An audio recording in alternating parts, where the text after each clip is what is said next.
ও দিদি, ও দিদি, দাদা ডিম কুরকুরি করতে বললো। তুমি কি পিটুকে ডিম কুরকুরি করতে বলেছো? হ্যাঁ বলেছি তো।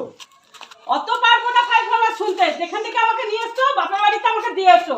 স্বামীর জন্য, জায়ের জন্য, মন রাখার জন্য তাহলে ডিম তো কুরকুরিই করি আজকে। ডিম কুরকুরি যখন খাবি তাহলে সবজিগুলো কাটি আজকে। আজকে কাঠে জেলে করছি বন্ধুরা। পেঁয়াজগুলোকেও কেটে নিচ্ছি, টমেটোটাকে কেটে নিচ্ছি, আলুগুলোকে ঘষে নিয়ে এবার ধুয়ে নিচ্ছি।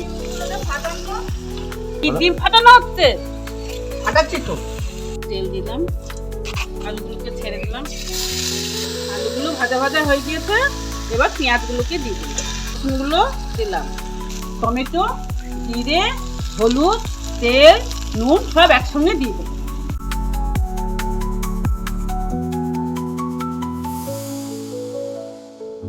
এবার রসগোল্লাগুলোকে এবার দিয়ে দিচ্ছি। হয়ে গিয়েছে, এবার নামিয়ে নিলাম।